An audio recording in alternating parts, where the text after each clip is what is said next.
everybody. This is Macaulay Culkin from the Bunny Is Podcast. That's right, the Macaulay Culkin from the Bunny Is Podcast. Isn't that amazing? I've actually been told when I do ads that I should bring up my name and the name of my podcast, the Bunny Is Podcast with Macaulay Culkin, as many times as I possibly can.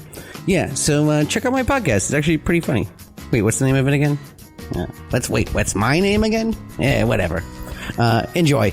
Now go back to whatever you're listening to. Sorry I interrupted you.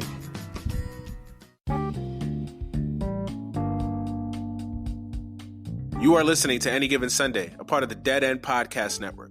Please subscribe to our podcast on Apple, Spotify, Google, and all other podcasting services.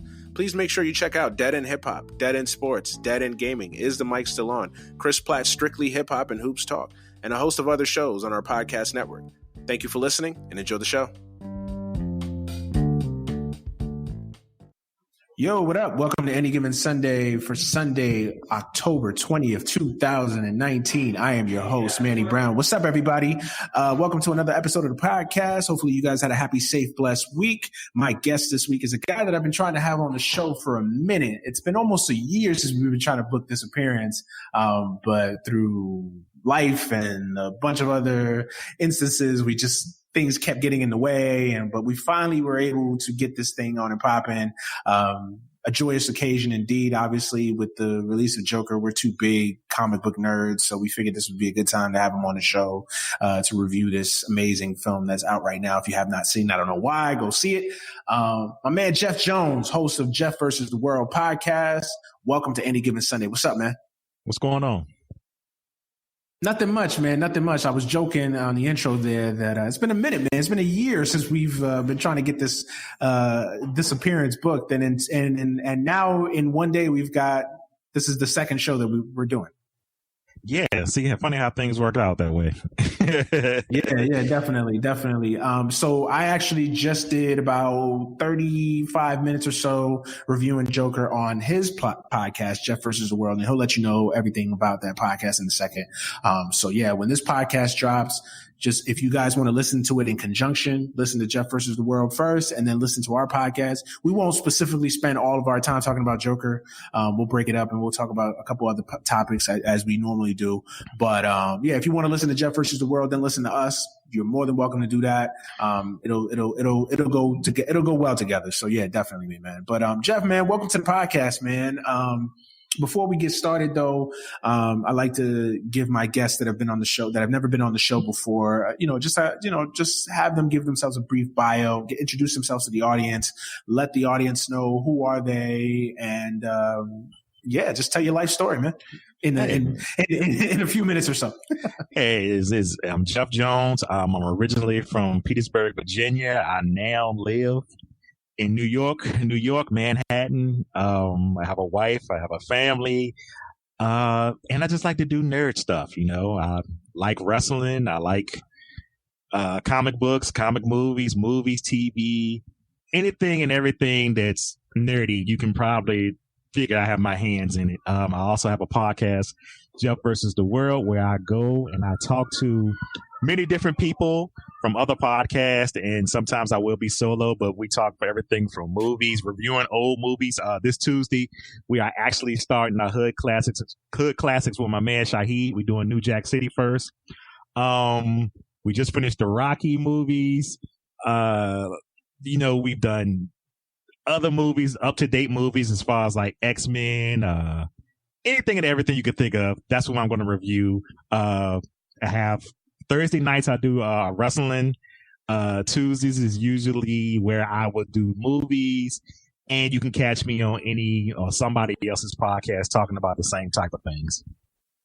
Cool, man. I just want to let you know that I really enjoy your show. Obviously, we have you on the podcast, but yeah, I'm a huge fan of the show, man, especially when you do the old school reviews, man. That's definitely up my alley. I love listening to you talk about and break down films that all of us have seen at least once in our lives, but it's always good to kind of get a fresh perspective on them and look at them from a different lens, from a 2019 lens. It's like you looking at the Rocky films, going through the Hood Classics will be fun.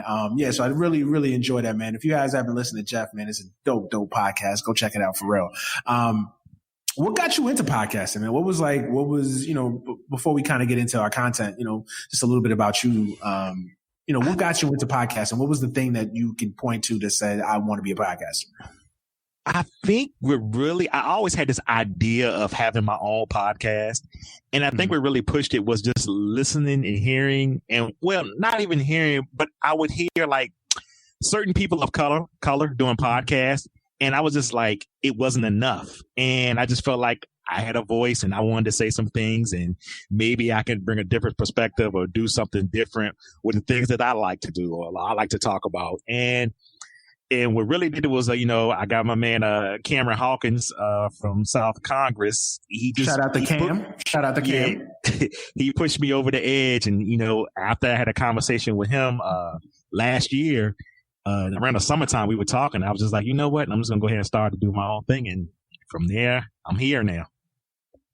What has been the biggest challenge so far? Because it's always good to talk to new podcasters. Because I've been doing this for 3 years and I'm still fairly new. Like I still feel like I'm new at it, but it's always good to you just said a little bit under a year, right? So yeah, a little bit under a year. So what's been the biggest challenge so far podcasting? Like what's been the biggest eye-opening moment that you didn't think would be a big challenge for you? I think the biggest challenge for me is stop comparing myself to everyone else, because I think that I have a tendency to say I don't sound like them when I'm on my podcast. Mm-hmm. And sometimes I get in my own head. And I think I got to think, I tell him all the time, Shahid, when he comes on and do the movie reviews, he don't know how much that means to me, because it's easy to get behind the microphone sometimes and, just talk or whatever stuff, because everybody can do that, right? I mean, not everybody can do that, but everybody has an opinion about something. But it's certain things that, certain podcasters do that make themselves stick out. And I think the biggest thing I learned with Shahid is just go ahead and just give him the microphone and talk. Just talk. Like, he hasn't said that to me, but I just listen to him when he gets on with me. And now I've just taken that on where I just, I'm feeling more comfortable behind the microphone, because those first couple of episodes, it was shaky. It was shaky. And I was for everybody, man, for everybody. Trust me, for everybody it is. But the funny thing is, and then after I would do it, I would listen to other people and I just be like, I don't sound like that. My vocabulary doesn't sound like their vocabulary. Or I hear my country Virginia accent coming out. So when I get in my head, that's when I stop. But I'm just like, whatever. So I'm cool with it now. But that's been the biggest thing so far. And the one small thing is just that I think sometimes people think like I'm a podcaster and I'm doing this big thing, and I'm really not. It's a big thing to me because, like I was telling my wife, I feel like this is like my personal diary. Sometimes I can just get on here and talk about anything and everything that I want to talk about or want to share. And some people come in with, whatever motives they have and like, A, B, C, and D. And I'm just like, no, it's not like that. Like what you thinking it is not like that. So they think it's a lot more glitzier and glamorous than what it really is. Yeah, and it's not like I'm not working for a company that's paying me to actually get on here. So I would love to. That would be great. Right. But I'm not. It's just me in my bedroom and with my microphone and with my laptop. Yeah, man, and I've shared that same thing too, because of course when you tell people you host a podcast, like, oh, you host a podcast, oh, what are you on CBS? Are you like no, like they just don't understand or conceptualize like a podcast is something that I can do in a room and I can upload it to the world and whatever. Like so they don't. So and it's a lot of it is just people that just don't understand podcasts. Like they may listen to them, but they're not hardcore fans of podcasts like that, so they don't understand how it works. So have you? Here's an interesting one. Can you listen to yourself on episodes? Like, do you have a hard time listening to yourself on episodes even now that you've been doing it for almost a year? I try to avoid it. Sometimes I have to when I edit. Like if somebody say, hold, if I got to edit something out and something happened, I have to listen to it. But other than that, I try to avoid it because I always feel like whatever I'm saying, I'm good with it. Like I'm not going to sit back and say, "Oh, I shouldn't have said that," because again, I'm so easy to get inside my own head and start nitpicking. I know how I would be listening to myself, and I tried to with the first episode, and it was just the cringiest thing that I had to listen to myself. And, my wife was like, oh, don't worry about it. You got to grow. It's like reps. And that's what everybody told me. The more and more you do it, the better and better you'll get with it. And it'll become natural to you. So yeah, I just still avoid it though. I don't like hearing myself. Yeah, me too. It's the same thing. Like I give it to other people. So it's almost like my proofreading session. Before I even edit, I give it to somebody else to listen to. I can't listen to it myself. Like even to this day, I think I've only listened to maybe 2 episodes, like full episodes from like, beginning to end of myself on a podcast. Ooh, I cannot listen to myself. I cannot listen to and I've done, not to like boast or anything, but like I've done a lot of podcasts. I've done a lot of podcast appearances and I can't listen to myself. And people have said, oh, you sound great. You sound natural, blah, blah, blah. Yeah. Like I can't do it. I just cannot. I don't know. It's weird, man. I can't do it. And editing is the worst because it's like me, I'm a natural perfectionist. So you're just like, why did I say that there? Why did I pronounce that word that way? Mm-hmm. Yeah, no, I get it. I get it, man. I get it. Who are some of your podcasts that you look for inspiration? Like, is there a podcast in particular that you look for in inspiration, or are there a list of podcasts that you look for inspiration? Yeah, I think it's like a list. Like I said, Cam with South Congress, Rich, anytime he does his show on Saturday, I listen to. Ron Funches. I don't know if you listen to his podcast. No, I'm not familiar. No. Kevin Smith podcast. Okay. Just a lot of, different podcasts. Because, a lot of people say, oh, you listen to a lot of wrestling podcasts. I'm like, no, not really. Because I just listen to a lot of different stuff. And it's just easier for me to do it that way. Like, I like the guys, I don't know if you heard of it, it's called Bad Movie Fiends, where they just sit back and watch a lot of bad movies. Yeah, I've heard that. What else? How Did This Get Made? Stuff like that is the things that I listen to. And like, I just find it so interesting in how they interact with each other and how they do their podcast. And those like the people that inspire me when I listen to podcasts and stuff like that. Not to mention, I'm missing one more, and it's like right there. And somebody might get mad. I hope they don't get mad. No, you but good. Yeah, those. I'm sure you think about it. I'm sure you think about it as the episode goes along. Yeah. But, yeah. That's what's up. That's awesome, man. I'm kind of similar too in that, like, so I host predominantly a sports show, but I don't listen to a lot of sports podcasts. Like, I honestly don't really listen to, like, I listen to some of my friends' podcasts and that's about it. So I like maybe a handful, but the majority of other podcasts that I listen to are just other genres like wrestling, movies, music, news. I'm a big political podcast person, so I listen to a lot of political podcasts. So I actually listen to those podcasts and kind of get with the things that they're doing there and pick up on things, and then I try to incorporate it into my show. So it's interesting to kind of pick the brain of another podcaster to see, like, are you just a psychopath that you do things your way, or is this more in common than meets the eye? So it's because it's funny because like I love sports, but I think I listen to your podcast and maybe Colin Cowherd.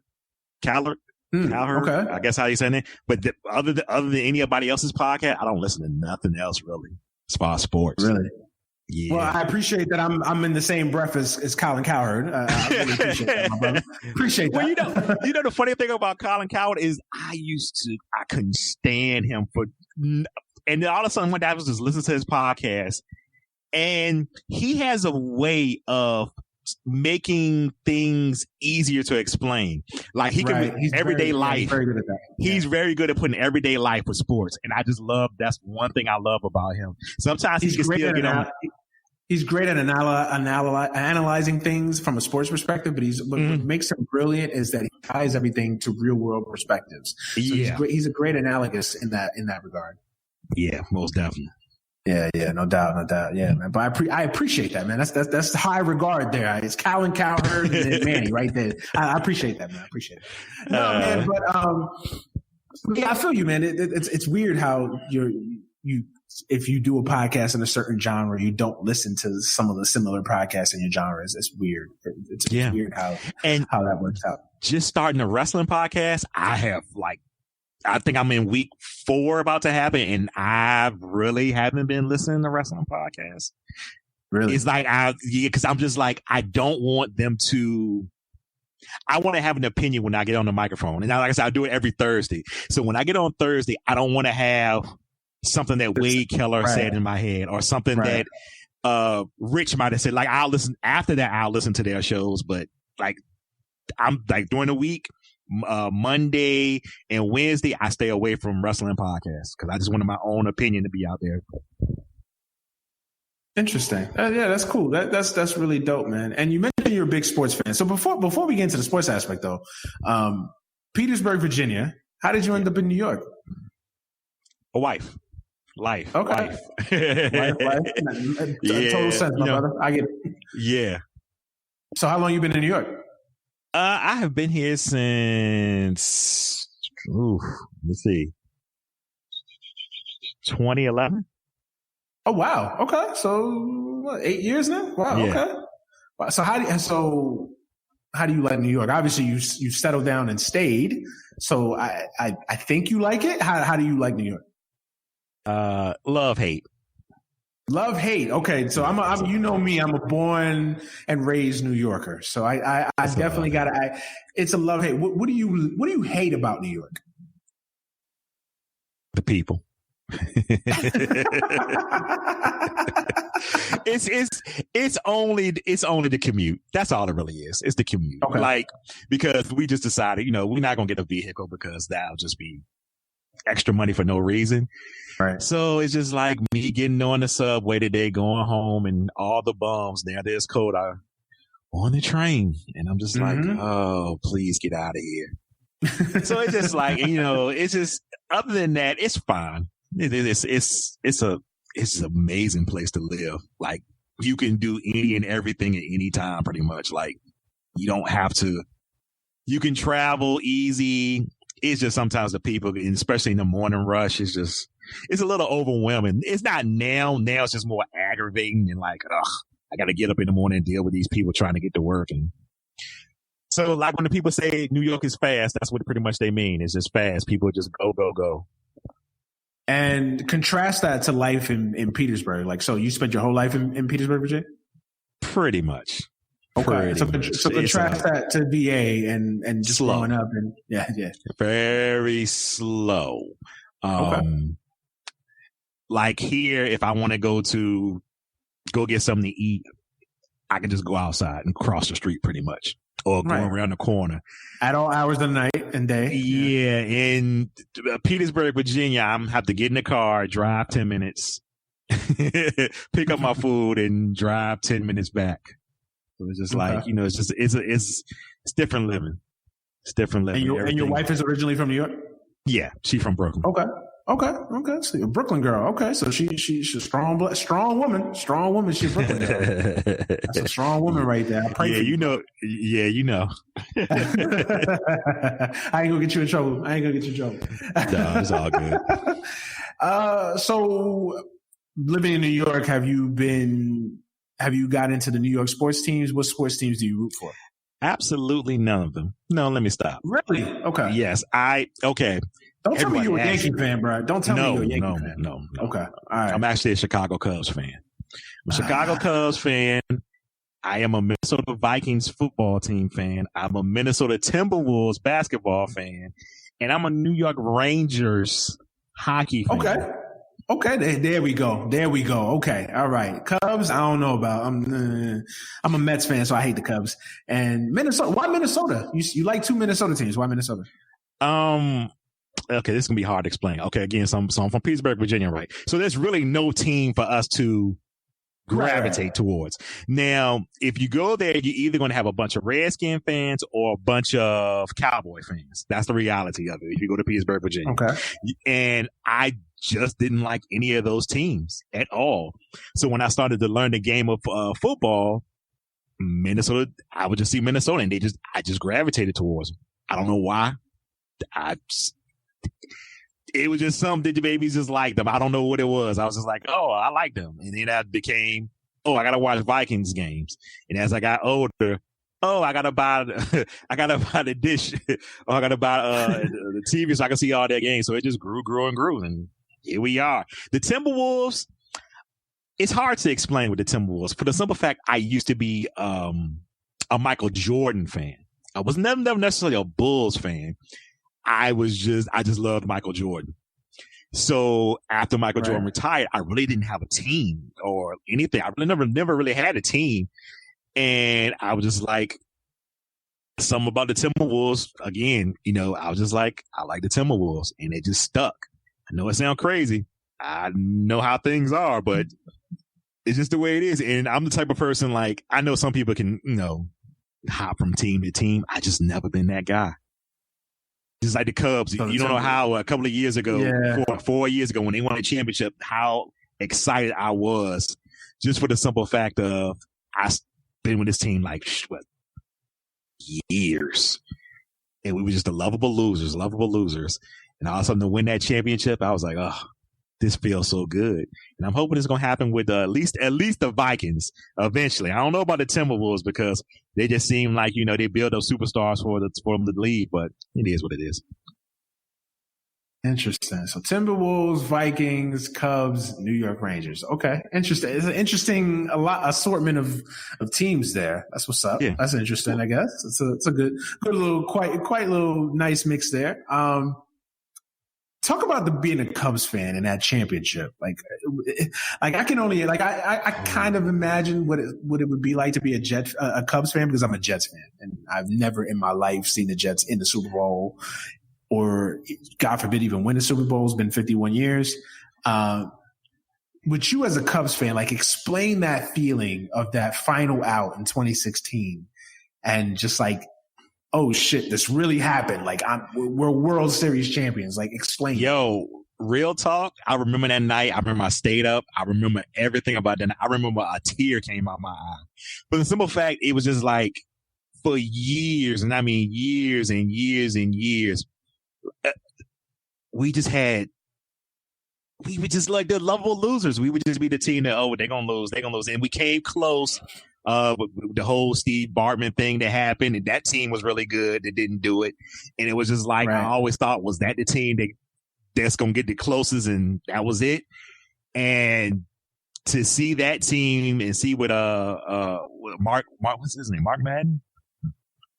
I can't remember my damn coach name. He's gone now, but he just brought that energy to the team that the team needed to get over the hump and to finally win that championship. To see the Chicago Cubs World Series champs was like some Back to the Future nonsense. Because I just didn't think I was going to ever see it. I just thought I'll just be one of those teams that will never see it, but it happened. And it was just like, if we never win one again in my lifetime, I got to see the Cubs win a championship, and I'll always remember that.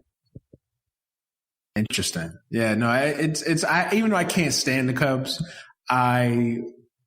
it did feel cool to finally see y'all win. It was just do you notice that the fan base has changed since the championship? Do you guys feel like you guys have, I know you don't, I know you can't speak for every Cubs fan, but do you feel like Cubs Nation has changed a little bit? As the championship kind of made you guys mellow out a little bit more, or do you guys just kind of okay, we got one championship, we want more?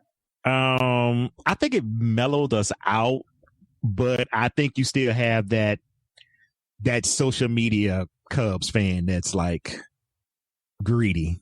And, we should be doing this. Now, don't get it twisted. I'll complain all year that our pitching was horrible. We could score 10 runs, and by the fifth inning, it's 12-10, and we end up losing the game. What the heck? But I don't know. It felt like it mellowed out the year after. People were thinking we can go back to back and win it again, which was, pretty much had the same team constructed. So I can understand why certain people were feeling the same way that we could do it again. But I think it's a thing of the expectations are now that when we say this can be our year, it's not like the Major League movie where they were just saying, this could be the Cleveland Indians year. We got the bats. It's just if we can get the pitching together, we'll be back. We could be back there. We honestly could be back there again. Yeah, y'all can be. I love y'all GM, but I will admit he's made some terrible moves. Some pitching, especially on the pitching side with free agency. I don't understand letting Joe Madden go. I don't understand that. And then you're about to bring in some novice manager who's never managed a day in his life. That's a Theo guy. He's one of these new age analytical managers. I'm not going to get into a rant so much, but yeah. So, I mean, look, the Cubs are a weird team. Like, it was weird watching that team all year because it felt like they underachieved so much. Like, it just kind of like, and I know they had some injuries that they had to, withstand, but that's every team. But it just, y'all just didn't feel right all year. It just kind of felt like, it was up and down. Y'all weren't as like y'all had. It was an up and down year, and you guys didn't play as well as the talent on the field suggested y'all should have played. Because y'all still have a quality team. I mean, Rizzo's a great player. Bryant, although he's always hurt, he's a great player. Baez is just coming to his own. So y'all have a good building block there still in place. Y'all also had some weird situations going on. Like, I've never seen a dude miss basically the entire year because of a divorce in Ben Zobrist. I didn't understand that whole situation at all. Yeah, it sounds like it was a lot more going on than that. Yeah, it sounds like there's a lot more going on than that. I'm not gonna get into it, but yeah, it just was weird. And then of course you had Addison Russell, and then the stuff stemming from the season prior with the restraining order against his wife, girl, whatever it was. And he's been a disappointment. And then Jason Hayward. I mean, I still can't believe y'all gave Jason Hayward $180 million. Like, I me both. Yeah, that contract. And I said, and this isn't just me saying that now. I said it when it was first signed. I was like, "Word, Jason Hayward, $184 million? Like, did you not watch Jason Hayward in Atlanta? Like, what did? I didn't understand that one. Yeah, I just figured we were just handing out money that day. I was like, what is happening right now? Like, if he can get that much, how much can I get? And then I think the thing that's hurt y'all too is not keeping Chapman. Like, y'all traded Gleyber Torres for Chapman. Like, Chapman has to be a part of the Cubs here and now, like, and in the future. Like, he has to be a Cub for the next few years. And he got the last out of the World Series, or he did. Yeah, I didn't understand. He was the closer on the winning. Yeah, why did y'all let him walk? It's beyond me. And then y'all let Wade Davis walk too, another great closer. It didn't. I don't understand what the Cubs are doing, honestly. I think I sound like a Cub fan talking to y'all. Theo got a little too cute and thought he could finesse and just bring new people. Theo, look, I've always said this. Theo is great at building an organization from the ground up. He's good at hiring an infrastructure, hiring a good scout. He's great scouting. He's great with player development. He's great with all of those things.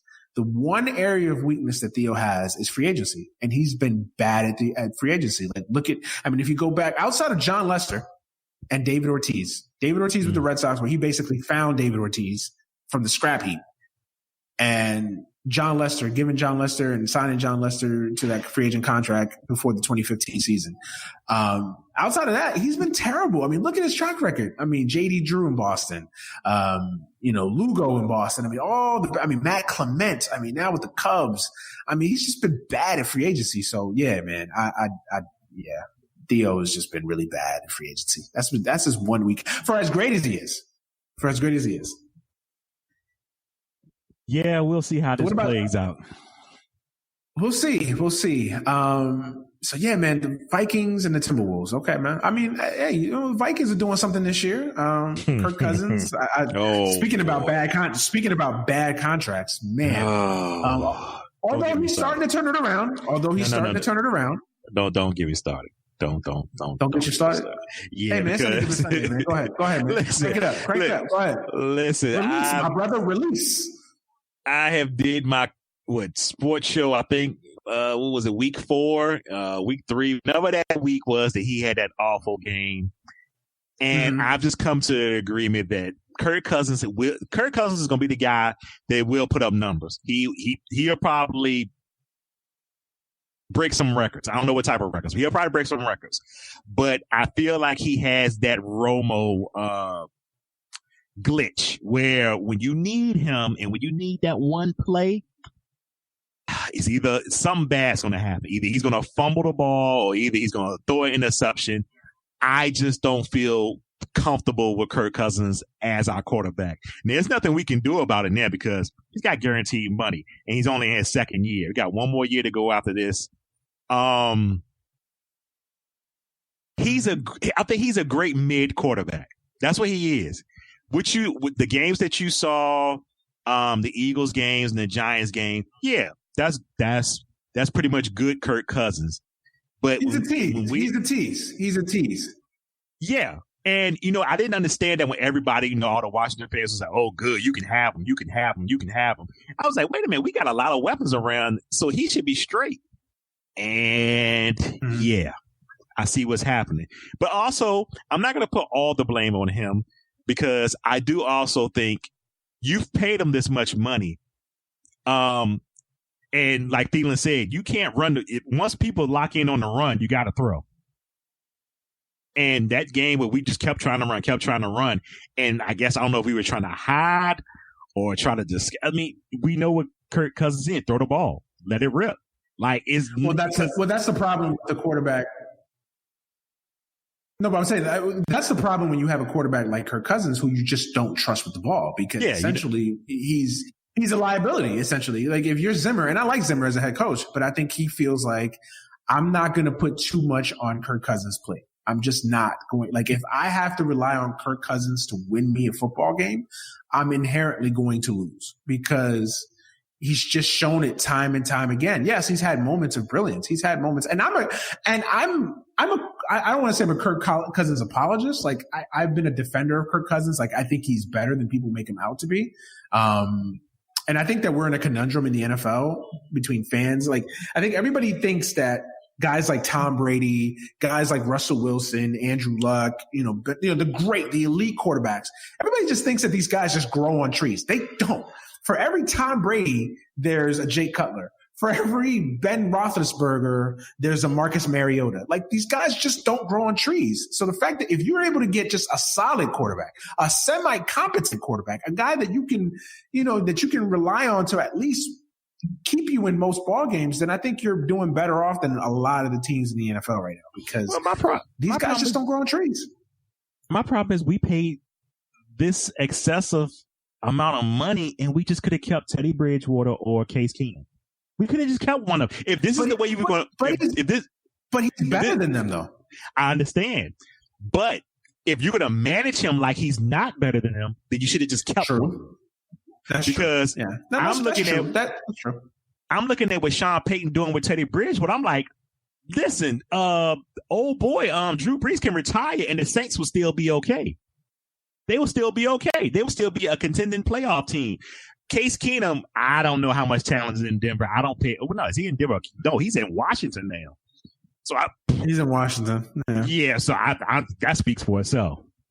Case Keenum was a one-year wonder. Case Keenum was a product of a system that was perfect for him with weapons around him that, Case Keenum was a one-year project. You guys were right not to invest money in Case Keenum because it would have been a disaster. You guys would have been upset or more at the fact that Case Keenum got paid money. Now, it wouldn't have been the long-term commitment that, say, a Cousins would have been, but you guys would have it wouldn't have worked out. As far as Teddy Bridgewater, Teddy got hurt, so you can't really blame that on the Vikings. He got hurt. I don't think a lot of teams thought that Teddy Bridgewater was going to ever come back to be even a solid, even a respectable quarterback. I don't blame the Vikings for going after Kirk Cousins. I think they were a team that felt like, look, with the weapons we have, with the defense we have, with the coaching staff that we have, we're one position away from a Super Bowl, and that was the quarterback situation. And they weren't getting an Aaron Rodgers, they weren't getting a Tom Brady. So that next tier quarterback is available, and he's a free agent. That's the guy you're going to have. And yes, they paid an inordinately exorbitant amount of money to get him, but that's the market. You're only worth what a team is willing to pay you. Yeah, listen, I've had this discussion. I get it. I think I've come into my mind to understand what Kirk Cousins is. He's not that bad like everybody says, and he's not that good like I initially thought. I think he's just a mid quarterback that if everything plays right for him, he's wonderful. But if you get in these shootouts and you get into these one play games, I don't trust him. And I'm not sure that the coaching staffs even trust him. Yeah, he played great against Philly, but everything was just working. A lot of misdirection, a lot of just great play calling in that Eagles game that showed more of his strength than his weaknesses. He's great off play action. I'm just not getting my hopes up. I think that's what it was, because I had high hopes at the beginning of the season, and I know how bad it can be, and I know how good it can be. So I'm just kind of like, right now, I'm just kind of, cruising, like, we'll see what happens. But it's like somebody told me, and I didn't think about it till they told me. It was actually Shaheed when we was on the show. He said, Minnesota never has a history of great quarterbacks. You know what we do? We find them in free agency, or as a trade, but we don't draft great quarterbacks. Mm-hmm. Last one was what, Dante Culpepper? That was it. We went through Christian Ponder, Tavares Jackson. We went through a lot of quarterbacks. Garbage. Yes. Yes. We are not the team that's going to draft.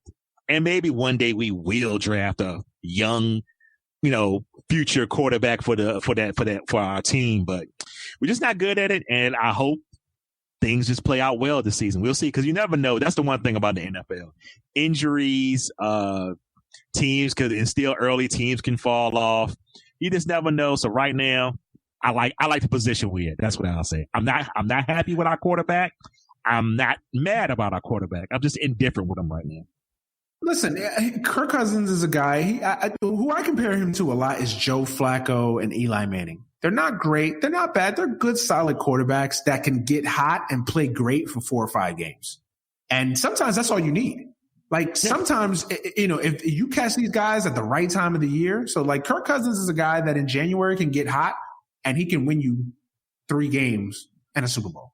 You know what I'm saying? Like he can get hot and get hot for a series of 3 games, especially if he's got the offense around him clicking and a defense that's going to, keep him in most ball games. He's a guy like that he can get hot and just win you some games. And I think that's the thing that you have to bank on with Kirk Cousins is that, hey man, we just have to pray and hope that he gets on a hot streak in January and he can be a la Eli Manning, where he can just win us big games when it matters the most. He hasn't shown that he can do that so far, but he is capable of doing that. That record against 500 teams. Oof. It's bad. Yeah, it's bad. And again, I'm not trying to be, and look, people accuse me of being a Kirk Cousins apologist. I'm not. I just, listen, I've seen the good and the bad of having a great quarterback. And I'm just a realistic person. Like everybody just thinks that these guys just grow on trees. I'm a Jets fan. These guys don't grow on trees. Like you don't just go out there and say, yep, I'm just going to draft a great quarterback today. Like that doesn't happen. You want to, things go into it thinking that way, but it doesn't happen. So if you have a semi-competent quarterback, then I think you have to take advantage of the guy you have, and you're in a better position than the Titans, in a better position than the Buccaneers, who don't have a quarterback, who don't have a quarterback in the future, of the now and the future. So yeah. I said that. Yikes! But let's not get bogged down with the Vikings. Y'all will be all right. Y'all got a hell of a defense. Your offensive line looks like it's back to being a strength for y'all. Dalvin Cook is a monster. Y'all be all right. Y'all will be all right. I think so. It was just surprising that, it was I will admit, a couple weeks ago, it was looking mighty suspect. Thielen wanted to kill Cousins, and I think Diggs and Thielen might have said, listen, you keep messing this up, we're going to put hands on you. Ever since then, everything's been rocking. I think so. I think so. Oh man. So before we get into the Joker, I just wanted to cover a couple topics before we kind of get into the Joker. But wrestling. You are a huge wrestling fan like myself.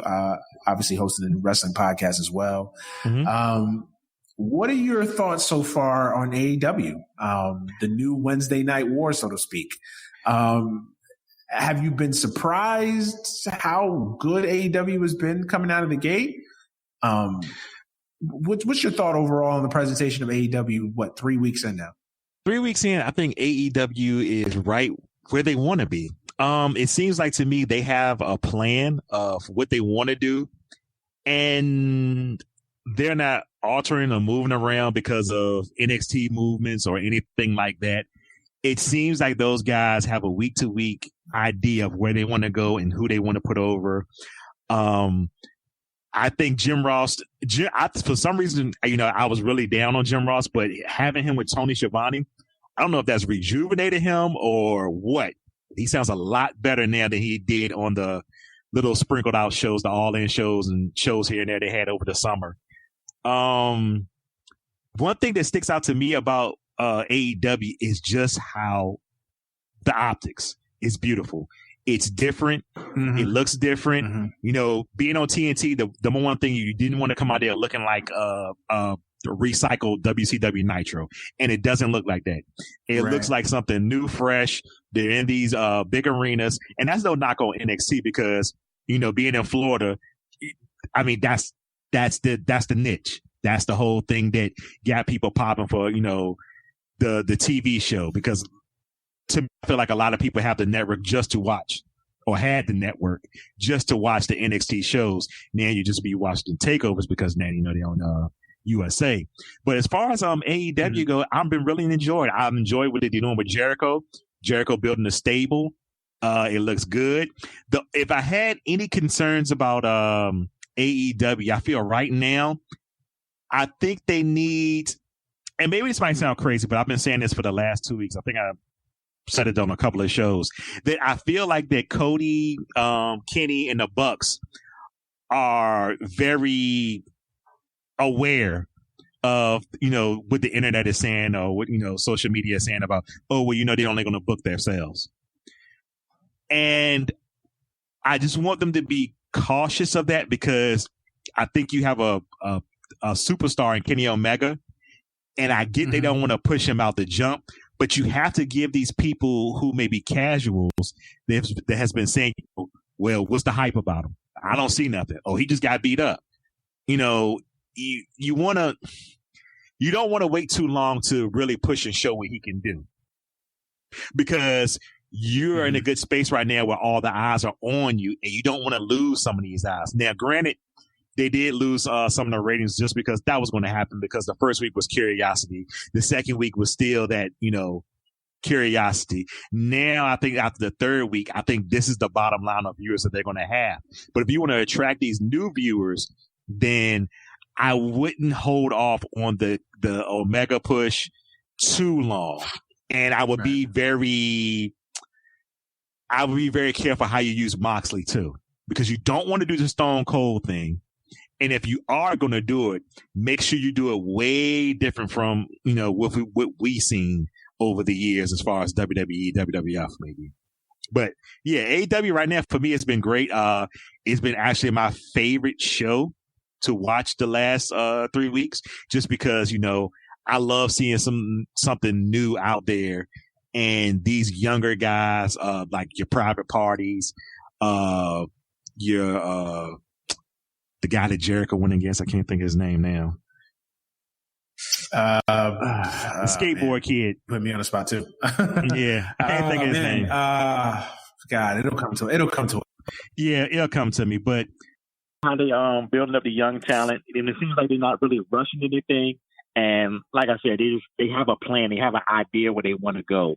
And even though, you know, NXT may be stacking the deck, or they were stacking the deck that first week of big matches, that they have a plan and they have an idea. And, you know, week to week, you know, this thing will keep building and building. Yeah, I agree. I've been a little slow to jump on the AEW bandwagon train. I mean, with the shows in the summertime, All In and all that. I was impressed. I liked what I saw. I thought they had potential, but I wanted to take a wait and see approach. And through 3 weeks, I've been impressed. I like the product. I like the show. It feels like an event. That's been one of my critiques with Raw the last few years, is that it doesn't have that big event feel. It doesn't have that big match or that big atmosphere feel to it. And AEW every week feels like the biggest show on TV. And that's what I want my wrestling shows to feel like. It feels like this is a can't miss event. This is like, you should be watching it. Like, if you're not watching AEW right now, like, it's a problem. Like, that's how I want to feel. That's how I want the presentation of the show to feel. So I like that. I really do. I like how they're booking certain guys. I can see where you're coming from with the booking of Cody and especially Omega. I actually like that these guys are self-aware and they know that people have that kind of expectation that, they are the heads of the company, so they're just going to book themselves to just look super strong. And they've actually booked against that. I do think that, when you do too much of that, I think it's going to be counterproductive. But I actually like the fact that that they recognize that from the onset and are kind of going against that. But yeah, man, it's not much to knock AEW on, man. I really like the show. I really like the product. I think it could be better. I think it only could be better from here. I like the fact that they're not trying to be like, I think they're going at WWE, but they're not trying to be WWE. They're not just trying to be WWE light. Because I think that was one of the bigger issues that TNA had throughout its run, is that it tried to be WWE. It wanted to be WWE. It just kept signing WWE rejects that it just felt, the perception felt like they were WWE light.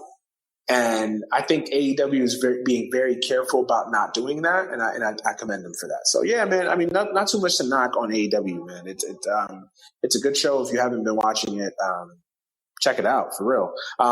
In response to that, WWE, how do you think they've handled AEW over the last month of this? What's been your thoughts on WWE, the product, obviously that this disastrous Hell in a Cell main event? Wow.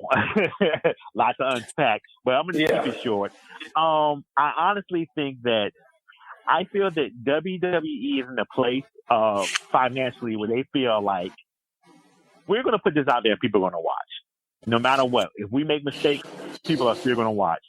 If people complain about the booking, people are still going to watch. So it's almost that Teflon, where we can do wrong, but so what? Y'all still going to watch. And it doesn't matter how much we complain. It doesn't matter we get on Twitter and just tweet nonsense and all this type of stuff. They're going to be what they're going to be right now until somebody comes along and says, hey, Biscuit Man, just like your dad, it was time for him to go, and you got your dad out the paint. It's time for you to get out the paint. You don't have to go away, but I just think creatively they need to be somewhere else, especially on the main roster, because NXT is fine, and everybody sees what Triple H is capable of, no matter how you feel about him as a wrestler or whatever, but as a booker and somebody who can build a show and can actually see what the future is, he's on point. It's just like my one small little example is, look how different the Street Profits are on Raw compared to how they act on NXT. NXT is like they're an extension of themselves. On Raw, it's like they cooning. And yeah, basically, that's the example I can give. That's the best example I can give. Yeah, I agree with you, man. I mean, it's what can you say about WWE at this point that hasn't been said, that hasn't been dissected on every podcast in America?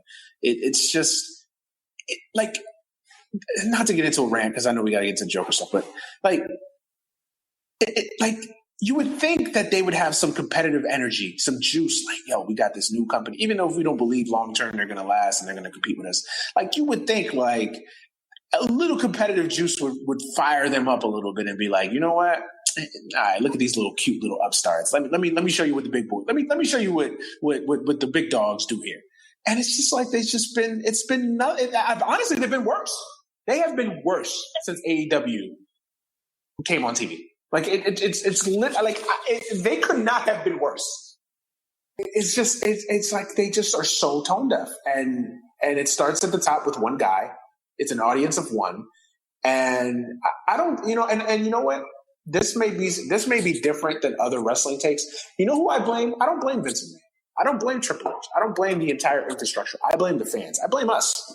And I'm right there with you. I dropped down my cold hard cash to go to WrestleMania, most years, and network subscriptions and T-shirts and all that. I blame us because we're the sheep. We're the ones that continuously go out there, pour the money into this company, and get received a shitty product. And we bitch about it, we complain about it, we moan about it, and guess what? We'll be there at the next pay-per-view. We'll be there at the next WrestleMania. We'll be there at the next house show. Right. We'll be there at the next TV taping. Like, it's we're the blame. You want to change things in WWE? Guess what? Turn the TVs on. Start dropping off record numbers.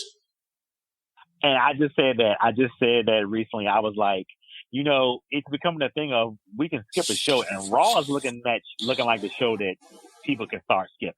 I mean, that's just now. I mean, I don't know what's going to happen or, if they can turn things around. But I just feel like as far as the fans go, I think it's just become a thing of, it's a habit now. It's a habit for a lot of us. Yeah, a lot of but it's like sometimes you gotta kick a habit, man. Like smoking, like I get smoking is a habit, but at some point it becomes, do you want to die or do you want to live to see, 70? Like at some point you gotta answer that. You gotta ask yourself that question. And it's like, why continue to watch a product that just continuously has shown you it doesn't give a fuck about you? Well, I'm gonna say honestly, for me, it's because they have we really gotta get to Joker, but the talent that they have on that roster may be the greatest talent. I'm talking about the main roster. Yes, it may be the greatest talent they've ever had. Absolutely, and there's so many people that you want to root for and that you enjoy. Like I enjoy watching the Chad Gable match. I enjoy watching Kofi Kingston. I enjoy seeing Samoa Joe on TV. I enjoy Brock Lesnar. So it's almost the thing of, well, I like these people and I like to see these matches. And, you can watch Raw and find 3 things that you like, but then it's like, oh, no, that extra hour just brings six other things that you hate. Right. And it's just, I don't know, man. I don't know. Like I said. I get it, man. I get it, Jeff. I get it. I really do. I'm with you. Like, I love Kevin Owens. I love watching Kevin Owens. I love watching Sami Zayn, although he's just criminally underused. I love watching Daniel Bryan. Like, I get it. I understand. You know what I equate it to? I equate it to being in an abusive relationship and that female that's like, he gonna change. He gonna change. I know he threw me down the steps today, but I can see it. He's gonna change. Like, I know it. Y'all don't know him like I know him. And like after a while, like, sis, it's you. Like, it's you, sis. Like, nah, it's not everybody else. No, it's not. Oh, you just don't know him like I know him. No, it's you. You're the idiot. Like, I'm sorry. Like, I blame myself. And again, I'm not sitting here saying like I'm above it all, because I blame myself. I went to WrestleMania and shit. I threw down my cold hard cash. I sat out there in the cold and the rain to watch WrestleMania. Like, don't bring that back up. Yeah, it's a sore subject. But yeah, I blame the fans, bro. I blame us. Like, we're the ones that have to take power into our own hands. Again, you want things to change in WWE? Stop going to Monday Night Raws. Stop going to house shows. And I know that the numbers are down and stuff like that, but no, start going in droves. Make it a mission. Make it a mandate. Like, yo, you want things to change? Hit them where it hurts the most, their pockets. The underrated thing that happened in the 90s and in the new generation era where business was bad, there was a lot of different aspects of that why business was bad. But in large part was the fans were just not watching. They were just like, yo, we don't like this. We'd rather watch ECW. We'd rather watch these guys throw each other through tables and beat the shit out of each other because the characters are compelling, the storylines are compelling, the presentation of it feels authentic and gritty and grimy. And they just said, you know what? We're just not paying attention to this shit. And that's what caused it to change. So I feel like the fans have more power than they do, but they just continuously sit on the internet and just bitch and moan. Yeah. I mean, I didn't mean to get into a WWE rant. It's hard not to. It's like a WWE thing is it's a podcast that can go for 2 hours almost, just because it's almost like you say, it's an abusive relationship, and you're thinking about, well, that first year they were so nice to me, and ABC, I know I can get that back. I know I can get it back. And before anybody think, I'm not talking about the overrated attitude era. I'm just saying that there was a time where whoa. I'm gonna let you slide on that overrated talk, but go ahead. The Attitude Era was overrated. We can talk about it all air, but it was overrated. We'll save that for another episode. But, okay. Because we won't even get to Joker if we start talking about the Attitude Era. No, but I feel you, man. I feel you, dog. Like, I really do. But I honestly, like, I feel like it's like you said, it's the abusive relationship. Yeah, I don't know. You don't know him like I know him. Trust me, we've shared long walks together, and he's not that. I know he beat me with a steel pipe, but and I ended up in the hospital and I lost a baby. But y'all don't know him like I know him. Like, it's just an abusive, sickening relationship. We should have jumped off this WWE thing as soon as the Katie Vick thing happened. But that, like you said, that's another story. Bruh. Man, there's a lot of should have jumped off the WWE thing. I mean, I've lost count after a while. But yeah, man, let's switch sides, because again, we can dissect WWE for hours and hours on end, man. Yeah. Joker, you finally have seen it. We talked about it on Jeff V versus the World. We're going to get into it a little bit differently here. Just kind of think of, just start with your overall thoughts on the film, what you liked, didn't like, surprises, things of that nature. So we'll start with the things that you loved about the film. So give me 3 things you loved, 3 things you hated about it, or didn't like was the film. What I loved, okay, there's not in order what I loved, but the cinematography, I felt that it was shot beautifully. They got a lot of great shots, and I think they got that grittiness and they really wanted to be like almost street level. And I almost feel like that this movie could fit right in with that Dark Knight Christopher Nolan universe. Like Absolutely. This movie could fit right in there. Joaquin Phoenix performance. And I think the third thing is I did appreciate the nod, the tip of the hat to other movies that have come before it. And like I said on my show, King of Comedy, Taxi Driver, and Falling Down. I do appreciate that because you can see certain things from each movie in this film. Yeah. What are the 3 things that just you weren't feeling? You didn't necessarily hate it, but you just kind of like, I don't know about that one. I don't think it was really 3 things, and I think it was just one really big thing. Okay. And we'll bring it back from my show to here is that I don't think Todd Phillips really wanted this. I don't think he really accepted this to be a comic movie, a comic book movie. And after we talked on our show, I'm starting to understand and see what you're saying there, that maybe it was a thing of where it was just a comic book movie that we weren't used to. Like, it's been years from the Nolan movies. Like, so those aren't the movies we're looking at. And now we're looking at a lot of lights and colors, and with your Marvel Universe, and with your, Wonder Woman, and with your Shazam. So for this to come out, and the way it was shot, and the way that he did it, now I'm starting to kind of back up on what I said on my show. But for right now, I'm still going to say I don't think he's he didn't fully accept that this was a comic movie, because if you take away the Joker character, this movie stands tall without that. Any of that stands tall. Yeah, no, I feel you, man. And we talked about early on Justice versus the World. I get that sentiment, and I understand it, but I really believe like that was by design. I really feel like he was trying to make this film. He wasn't trying to make the Joker, like the comic book Joker. He was trying to make a film, a character study about a man that could become or could eventually lead to being a man like the Joker. And it just so happens that he incorporated, Joker, Arkham Asylum, Gotham, little things of that nature. And that's what I think makes it stand out, because I think the problem with DC has had in a long time is that they've tried to be Marvel. Kind of like the TNA and the AEW versus WWE talk that we had just now. I think you get into that trap of, hey, we're DC, Marvel was there first, we're just going to try to out-Marvel Marvel. And you can't out-Marvel Marvel. Marvel does what they do, let Marvel do what they do.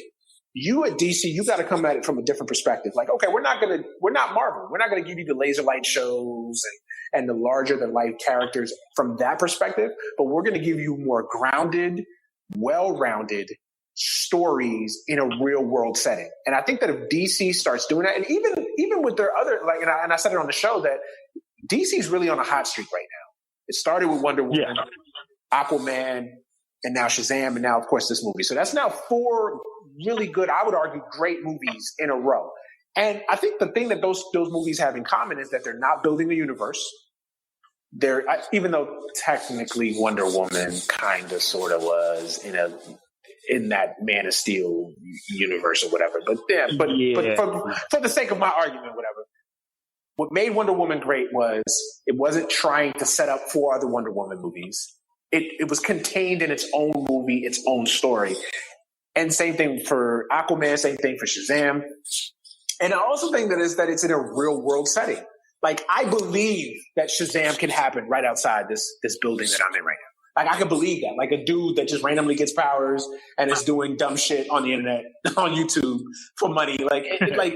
I can believe that. Like, I can believe Wonder Woman. Like, I can believe this goddess, fish out of water. And even though we've seen that story before, it just feels more believable than a Marvel movie. It feels more believable than Captain America Winter Soldier. It feels more believable than that. So I feel like Marvel is in that situation, or DC's in that mode where let's just make well-rounded, grounded stories based in reality. And we'll catch them that way. And I think that's what Todd Phillips was trying to do. Like, I think he's just trying to make a movie that I think relates to a lot of people. And I feel like it's a movie that is left up to interpretations. We talked about it a lot on the show. What's the biggest interpretation what's the biggest thing that you were left with the show or with the movie? Talk to him about the fact that you think that everything and I should have said this before. We're getting into Joker. Spoiler alert! If you have not seen Joker, I don't know why you haven't seen Joker. It's been out for 3 weeks. Damn it, go see it. It's a great movie. Probably has one of the best Oscar performances of the year so far. Joaquin Phoenix. If you have not seen it, go see it. If you are planning to go see it and you have not seen it just yet, spoiler alert from here on out.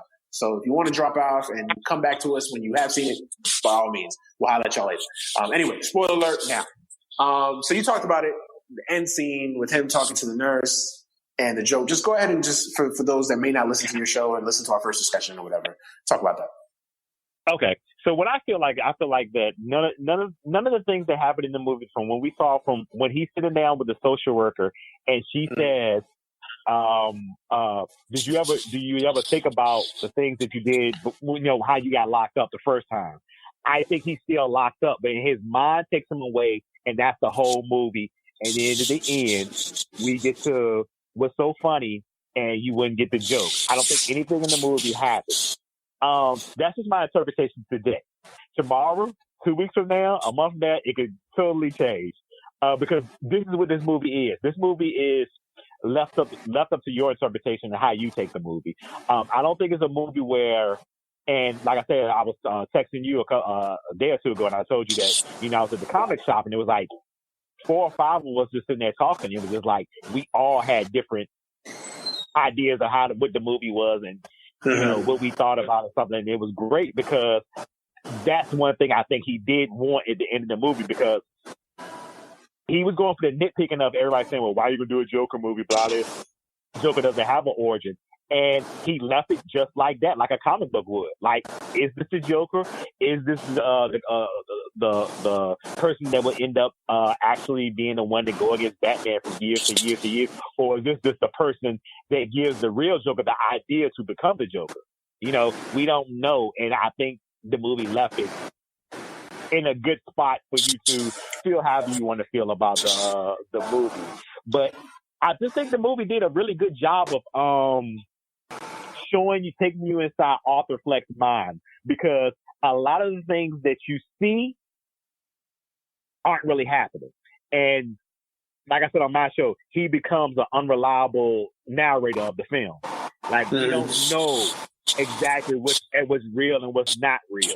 And they hit you right over the top of the head with that in the beginning, where him and his mother are sitting on the bed watching the Murray Show. So they let it be known right then and there, because who knows? Somebody else may be thinking, hey, when he fell on his mother's bed, everything after that was fake.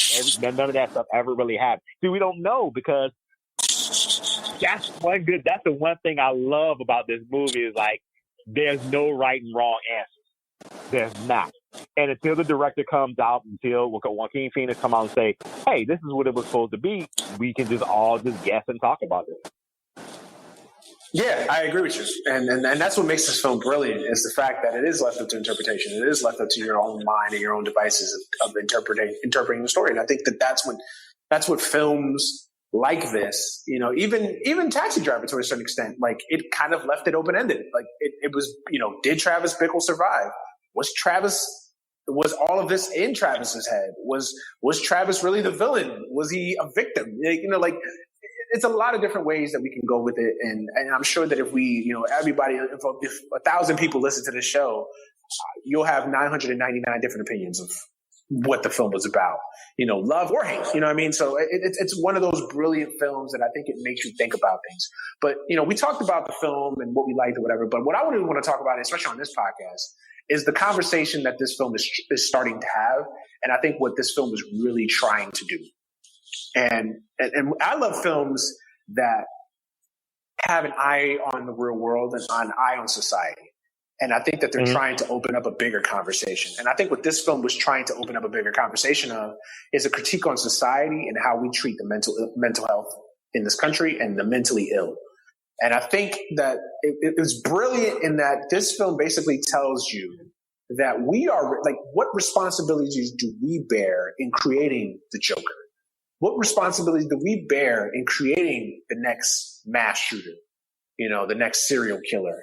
The next, named horrible person. Like what responsibility do we bear in that? And I think that's a brilliant conversation that this movie is trying to get at. What do you think? Yeah. Because, another thing I noticed is that movie, I don't know if for you, for me, and this is one thing I love about movies, the movie had me feeling uncomfortable. And absolutely, it needed to make you feel uncomfortable because it starts off making you feel uncomfortable with him just laughing. And you're thinking, what's so funny? And, as you keep watching, you realize he has an affliction where he just laughs. And it's a painful laugh. It's almost bringing tears to his eyes. He doesn't want to, but, and you just see how people look at him. You see how people stare at him. You see how people, how he was treated on the subway. And that makes you go into your deadline, especially here in New York City.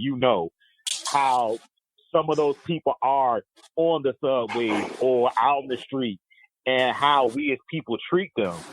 And I think one of the things that hit me was this is a conversation that a lot of people don't want to have. And they just want to look at it as, oh, this movie A, B, C, and D. But let's talk about how do you treat mentally ill people? What happens when you see a mentally ill person? How do you react? And, it's almost like turning the mirror on yourself and say, what do you do? How do it's heavy. It's heavy. It's a heavy movie. It's an uncomfortable movie.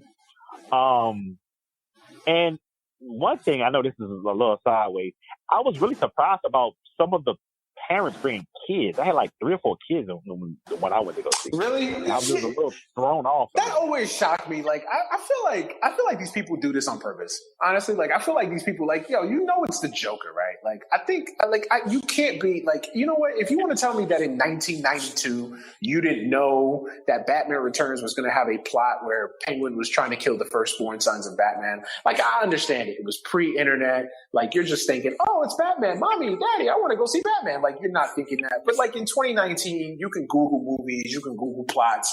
Like trailers are more elaborate than they've ever been. Like, I'm sorry, you bear some responsibility if you bring your child to a movie that's crazier than you thought it would be. Like, I'm sorry, you do. I don't even care if you're a movie buff or a person like that. Like, do the research.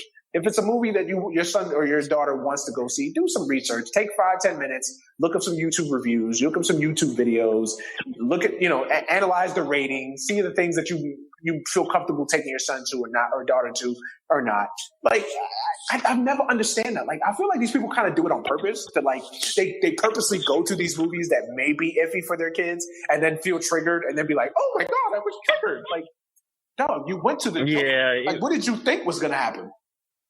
It's just, but you know that. Really? How did you feel about the controversy of the film? Because that's another thing that I wanted to get into: the backlash, the this movie is objectifying.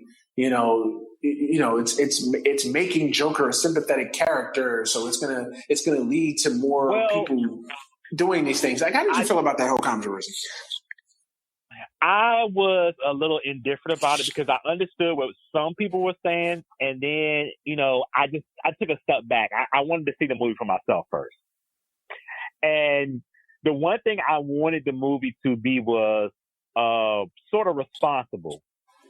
And I think it was because they, the ending kind of did that. Because if it would have ended off with him, doing the bloody smile in the street, I'd have been like, yeah, is this a story you really want to tell? Like, is this the way you really want to end it? Because somebody's sitting in the movie theater who may, who may be off, I hate to say it, or who may be thinking another way, or maybe feel like Arthur, the character Arthur, maybe like, yeah, this is what I should do, or maybe I should do this. But it was responsible. And what they did was, he did bring it back to the comic. And is this whole thing, is it real or is it not? Which do you believe? So I think it was responsible in that. And you just know how it is with controversial movies, and everybody wants to go back what happened with the Dark Knight, with the shootings happening and stuff like that. And I can understand that to a certain degree too, because we are living in a time of, you got a lot of things going on in the world as far as shootings everywhere, and it seems like every month now we're hearing about stuff like this. So I can see what people were, a little in an uproar about it and stuff like that. But like I said, I wanted to see the movie first to make sure it was being a responsible movie, not just throwing something out there to be like, yeah, let's champion the Joker. And it wasn't anything like that. Yeah, you're right. It didn't glorify it. It didn't objectify it. I honestly didn't understand the controversy. Like, I just did not get it. Like, honestly, this film is not even that violent. Like, I was surprised that there's violent moments in it. But, compared to some other films, it's not even as violent as Deadpool. Deadpool is way more violent than this film. I know Deadpool is done more in tongue-in-cheek than it is for horror and scare. But even if you look at other movies in this similar category, like, this movie is not as violent as Taxi Driver. Like, Taxi Driver to me was way more violent than this film. It's more, Maniac was more violent. You know what I mean? Like, I didn't understand because some people were harping on, oh, it's overly violent and da da da, and I just like, really? Like, have y'all seen the movies? Because I'm like, this movie wasn't that violent. It was too grounded. It was almost too close to touch, because it's almost something that it's these things are happening in society where people like this feel like this and are acting out in certain ways, or are doing things, or doing shootings, or whatever it may be. And it was too close to home. So that's how people react. Say, "Oh, it's controversial. No, you can't do this. You can't have this movie out here. It's too much violence and stuff like that." See, that violence is just too real, because it's basically a mirror in front of 2019. America, the United States, the world. Yeah, I get that. I understand that. I get that. I've never bought the violence in movies and video games argument. Like, I've always felt like it's a bullshit. I've always felt like it's like a cop out to hide from the real issues. And I think that this film, I think that this is why this film triggered so many people, because I think this film, honestly, it throws up the middle finger to that and says, no, it's not about violence in movies. It's not about entertainment. It's not about video games or anything. No, it's about how we treat each other. It's about how we treat other people, especially people that are mentally ill, that are handicapped, that have issues. And, this is the reason why these things are going on. Whether you agree with that or not, like, I think that that's what this film was trying to talk about, is that, no, point the finger at yourself. Did you treat somebody that was not all there right today? Did you do enough? Just by you waving at somebody, just by you saying hi, smiling in the morning, like, did you may have contributed to this person not snapping or snapping. Like, I think that this is what this film, and I think that this was this film tried to do. I think it was by design, but I think this film is definitely shining a light on that, because I've always felt like that excuse has always been bullshit. Like, no, I don't blame video games and televisions for violence. Like, I think there's other issues that are way more responsible than these things. Yeah, man, I think it's an interesting discussion, man. It's an interesting philosophical discussion to have about this film. And I love that there's a film in 2019 that makes you think like that. Yeah. It's almost like this Joker movie needed to happen around this time. Absolutely. Because it's so many discussions that now are being talked about. And I know some people say, oh, it took a movie to have this discussion. Yeah, it's been talked about, but sometimes you have to bring a light on certain things. Sometimes, in an easier way, because it's different than, somebody saying, oh, somebody snapped in a store and started shooting because they were mentally ill. You can't really, you hear it but it's not resonating with you. But you see a movie that touches you, that makes you feel uncomfortable, that makes you think about, like you said, how did you treat somebody today? What did you say to somebody? Did you call somebody crazy today? And now these discussions can be had. You know, I'm not saying how long they're going to be had, but I'm glad this movie is out here at this time. Like you said, you know, I'm pretty sure they had the same conversations when Falling Down, when Taxi Driver, when A King of Comedy came. I'm pretty sure these discussions were had. And it's good in 2019 that these conversations are happening again. I just hope they continue because, you know, the only way to fix a problem or to really tackle a problem is to talk about it and not talk about it about you, or me, but actually have some real dialogue, some discourse about the issues and situations that's really going on in the world. And it's sad that it takes a movie. It's sad that it, you know, I know people say, you shouldn't take a movie, but let's be real. It takes a movie sometimes. It takes an album. It takes something like that. It takes a documentary or a TV show. Like, it takes these things sometimes to kind of make us like look at things in a different perspective, because we're not listening to what's going on in the world. We're not watching the news. We're not looking at these things from a real world perspective. So sometimes, like, it does take entertainment to do that. Yeah, it's almost like it has to be movies now, because you see how everything's changed. Music is fast. TV is fast. Everything is so fast right now. Yeah, it may take a movie to get people to start talking, because the world is just so different than it was 10 years ago. Yeah, absolutely. Couple more things. Where do you think legacy-wise, what legacy does this movie have? Like, what did this? I know it's hard. The movie's been out for 3 weeks now, so it's hard to talk about legacy. But I mean, what lasting impact will this film have, in your opinion?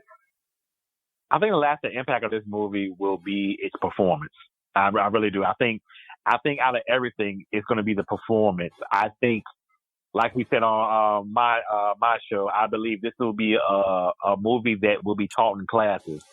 I believe this will be a movie that will be talked about in a lot of different, you know, places and areas, because it's just so, I guess, raw, and it's right there, and it's so real. It's so like what's happening that it just has everybody who's seen it talking.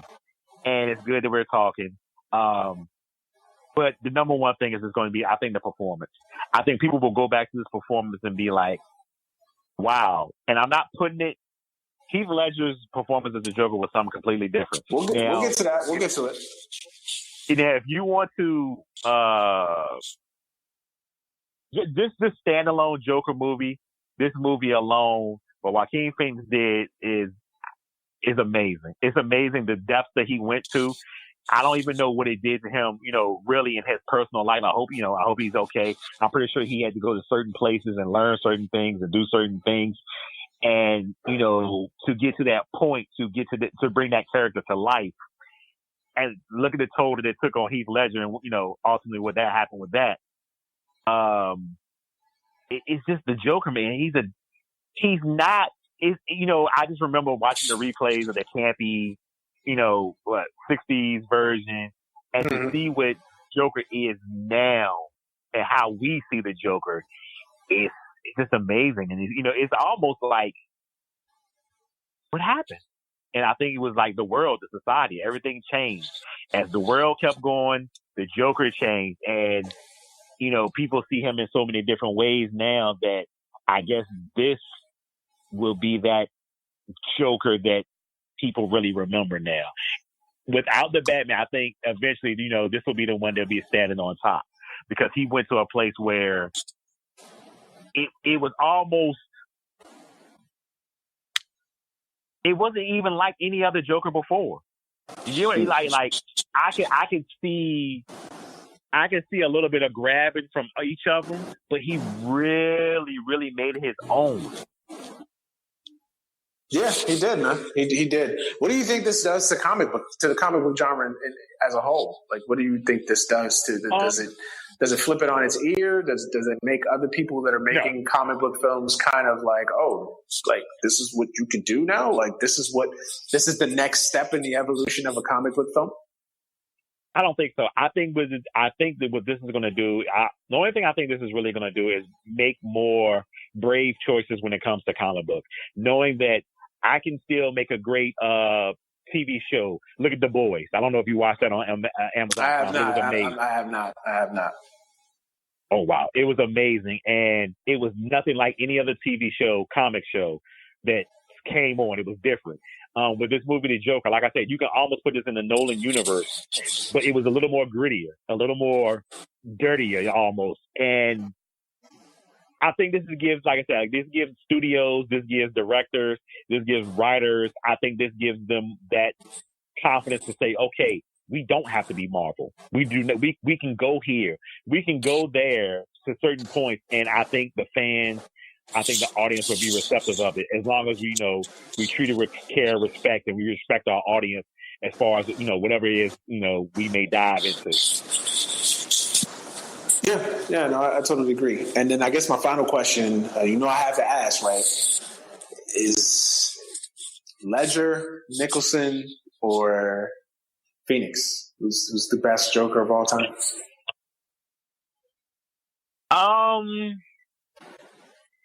Can't forget my man Mark Hamill too from the animated series. We'll throw him in there as well. Okay, if I had to, I think I still would stay with Ledger, but until I see Joker a couple of more times, that could change. But he's right there at number 2. I think Hamill at number 3, and I think Nicholson at number 4. Nicholson's been dropping, and that's just because of I think Nicholson's only dropped. He's still the OG to a certain degree because we know really it's like the '60s version of Caesar. Was it Caesar Ramon? I can't think of his name. Whoever his name was, he's really the OG. But Nicholson only drops just because time. That's the only reason, right? Right. And it was a different interpretation of the Joker too. It wasn't like the maniacal Joker that we know him as. Yeah. For me, I do think it's Ledger because I think you're seeing the Joker at its peak. You're seeing what Arthur Fleck eventually goes on to become, while Joaquin Phoenix is still playing that cross between Arthur Fleck and Joker in his infancy. So I think if we were to see more iterations of Joaquin Phoenix as a Joker, then I think he definitely has an opportunity to be the best Joker of all time. Okay. But I think just right. It's like if you're looking at an athlete, like if you're looking at it from his career peaks to his rookie year, and then you're looking at it from his last few years. Like to me, Joker is like Heath Ledger's Joker is him winning MVPs, him winning batting titles, throwing for 5,000 yards. While this Joker, Joaquin Phoenix, is like, okay, you won the Rookie of the Year. You know what I'm saying? He's showing that he's Zion. Like he's got the athleticism. He's a 21-year-old bull. He's got the opportunity to be that. So I think that's how I would split the baby. But I mean, honestly, if somebody came up to me and told me, I think Joaquin Phoenix might be the greatest Joker of all time, I would disagree with them. But I mean, it's kind of hard to argue because it was a hell of a performance, man. Hell of a performance. Yeah, it took you somewhere where Heath Ledger's Joker didn't go.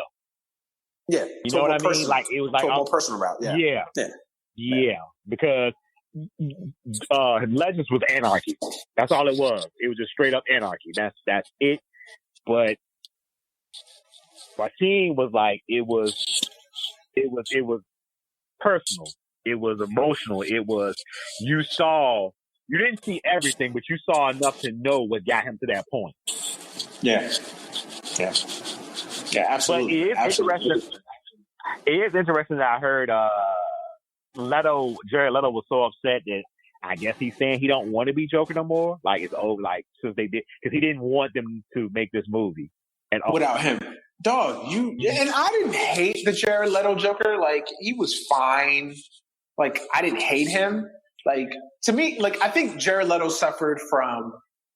It was still people were still thinking of Ledger's Joker. So like I think that anything that came after, and I know that this comes after Ledger's Joker, but anything that came after Ledger's Joker is going to be held by that magnifying glass of Heath Ledger. It's going to be looked through that lens. And I think a lot of people just was like, he sounds quite. I didn't mind him. Like I didn't think he was great, but I didn't think it was bad. he only had 2 scenes in the whole damn movie, so I would have liked to have seen more before I made a full determination one way or another. But honestly, like, I think the grill is the grill. The grill. Yeah, the grill was like, I would have been fine if he didn't do any of that. And I was just like, what did he watch? The Joker watched a lot of Tupac, and now this is what we got. Yeah. No, the Joker was emo pop grunge. Like, what is this? Like the Joker become a member of Avenged Sevenfold? Like, really? Like, this? Why is this? Why? Like, no, it's I get they were trying to differentiate him from Ledger, but it didn't work. Again, I would have liked to have seen more because I like Jared. And I would have liked to have seen more of that performance in a bigger stage. But, dude, just let it go, man. The dude killed it. Just you know what? Take the class route. Say, hey, man, I'm disappointed. I would have loved to have been the person that have carried this story and this role. But, you know, big ups to my man, Joaquin Phoenix for doing this and knocking it out of the park. Whatever. Just take the classy route, man. Because you're making yourself look like an ass. Yeah. So I'm just interested in how this works now because I've seen Todd Phillips and Joaquin say, this is a standalone. We're not looking to get in that universe, but I know money talks. I don't care who you are. So things could change, and I'm curious. Like, can we see eventually Patterson and Joaquin Phoenix, standing, next to each other? I think it all depends on how that Matt Reeves Batman performs. I really do. I think if it comes out and it changes the game, kind of like Batman Begins, and it does that, then I think you definitely will see Joaquin because he's kind of been coy about it. Like, he hasn't completely ruled it out. Like, he did say this film is a standalone film, but I've seen other interviews where he says he'd be open to the idea of revisiting, which is coy for if the situation is right, if the money is right, I'll do it. Like I said, I'm going to be very interested. I think it definitely depends on Matt Reeves' Batman. I really do. I think it depends on how that movie performs, how it's received. If it does well, if it does great numbers, if it moves the needle, then I could at least see people exploring it. But I kind of don't want him to be a part of the universe. Like, I feel like that would hurt the legacy of this film if you do see Joaquin Phoenix in other Batman, like in other DC movies. Like, I don't know. Don't you think like it would hurt it a little bit? It's all about how you do it. I think that's what it's gonna come down to. I think it's about like if this movie hits and it's like you get a Batman 1, 2, and then that third one is like, hey, we might bring in the joint. You hear that laugh, and it's kind of like you'll get snap. I don't know. You can I get what you're saying, but I think it's a way you can finesse it.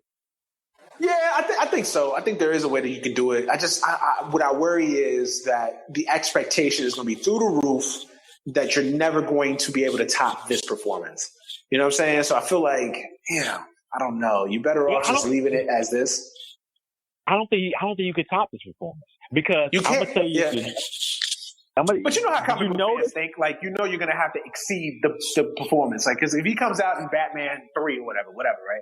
And it's not as good, and his performance, even if Joaquin Phoenix's performance is good, the movie itself is not as good. I feel like it's still going to take away from this film because I think people are going to look at it inherently and say, well, he was better off in a standalone. And I still don't know how I feel about this movie. I'm just like I have to go. I'm thinking I'm gonna go again probably when I get off Monday after work. I'm just gonna go again to the movie theater and just watch it again, like because it was so much, and I think that I need to settle myself down and just watch the movie again because I think I had a lot of things planned in my head. And I was watching the movie and I was trying to figure stuff out, like, wait, what's going on and stuff like that. So maybe that was it. Maybe I had my own expectations of the movie and stuff like that because it's not a bad movie. I just felt the Joker works better with Batman. But I will say this. Did you notice as the movie progressed, as he became more Joker and leaving Arthur Fleck behind, he didn't have that laughing problem anymore. Yeah. He would just laugh and that's just normal. Yeah, I noticed that. I did notice that. Yeah. No, I will probably wait till it comes out on Blu-ray and buy it because I want some months removed from it, so then I can revisit it with a clear head and look at it like, okay, like it's this absolutely gets bought day one. Yeah. I'm going to have it digital somewhere. Yeah. I'm going to have it. You think Joaquin wins Oscar right now? If I asked you right now, if I put a gun to your head right now and I said, bet your life earnings on whether Joaquin Phoenix wins the Oscar for this performance, do you go all in? Yeah, I'm all in with that. Remember this show? I'm all in with him winning the Oscar, and I'm all in with Jennifer Lopez winning the Oscar for Hustlers. Really? I heard a lot of good things about the Hustler. Like my wife, she liked it. She didn't like think it was as hyped up as it should have been, but. Really, you think J-Lo did her thing on that movie? I haven't seen it. Okay. Yeah.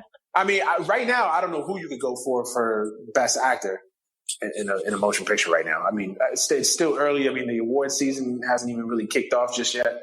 But right now, I don't even know who you reasonably give it to at this point. Like, it's not Joaquin Phoenix. Like, yeah. And you know what? I think it's going to be like people are going to be so anti giving it to Joaquin Phoenix that it's not going to happen. Like they're going to probably be like, "Oh well, we gave it to Ledger, so that should be good enough." Yeah, but you can't ignore this performance. You cannot ignore this performance. We all talk about the Academy of Motion Pictures, bro. We all talking about them. Somebody just had to tell me who else you got in the running right now, and I'm pretty sure they'll find some dry Western or whatever movie. Yeah, I mean, a lot of people have Leonardo DiCaprio in Once Upon a Time in Hollywood. A lot of people have, I know that Shia LaBeouf is getting a lot of praise for his performance in, that movie that he just did with Dakota Johnson and the Blue Falcon, not Blue Falcon, whatever. I've seen. I know something about. Yeah. He's gotten a lot of praise for that. I mean, I really haven't studied it just yet. I usually wait till the end of the year and I look back at all the movies and I think, oh, this performance was. But right now, like this was still with 3 months to go, or 2 months to go.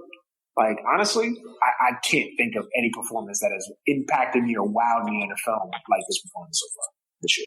So yeah, same with me. Like I'm just like you. Once I start hearing the movies they're talking about, then I'll go back and watch them just to see. So I'm not gonna go. I usually try to go in the Oscars not blind, so I can't say, "Oh, I ain't see that," so I don't know. So we'll see. Okay, all right, Jeff, man, it was amazing to have you on the show, man. A marathon episode, so to speak. I mean, we've done 2 shows in one setting. This is dope. Never done this before. Before you go, man, go ahead and sell yourself. Use these couple minutes to sell yourself. Tell the listeners where they can find you, where they can find your podcast, all that. Hey, if you want more conversation like this, you can check out Jeff versus the World. Like I said, Tuesdays, I'm usually talking about movies and sports. 2 separate shows. I usually bring them out either Wednesday or Thursday. Thursdays I talk wrestling. And the rest of the week, you never know which podcast I may be on. Again, we talking sports, comics, movies, TV shows.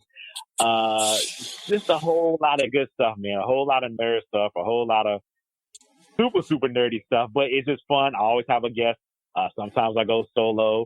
If you want to hit me out on social media, you can follow me at Jeff versus the World. I'm always on Twitter. Cracking jokes or talking about things. You can also check me out on the Jeff versus the World Facebook page. With 9 times out of 10 on there, I'm usually like, if I see a movie, I will give you a little paragraph review of it. I'll tell you what's going on with the podcast for each week. And also, if you got any questions or comments or any good stuff, you want to hit me up at Jeff versus the World at yahoo.com. Awesome, man. Thank you for being on the show, man. I really, really appreciate it, man. It's an honor having you on the podcast, and hopefully this is the first of many appearances. Yeah, man. Thank you for having me on here because, like I said, it was almost damn near a year in the making, and it was my schedules are just so off. But I can say right now, I definitely got to schedule you in for a wrestling one because we can really get into it on the wrestling side. Oh, hey, anytime, bro. You just give me a date and a time and a platform. We in there. We in there like swimwear. So let me know. We in there. All stuff. All right, everybody. that's it for us this week, man. As always, thank you for listening. Thank you for subscribing. As Jeff can attest, you can have the dopest podcast in the world, but if there are no listeners, it don't matter. So thank you guys from the bottom of my heart each and every week for listening and subscribing and supporting the show the way that you guys do. As always, you can follow this show on Twitter at AGS Pod, on Instagram, AGS Podcast, on Facebook, Any Given Sunday. Go make sure you become a member of AGS Nation. It's live, it's wild in there. And then, of course, you follow me on Twitter at The Manuel Brown, on Instagram at The Manuel Brown, Facebook, Manuel Brown, and, of course, Snapchat, Manny Bro 15. We're going to get up out of here, enjoy some football, enjoy some baseball. Hopefully the Yankees don't come back and force a Game 7.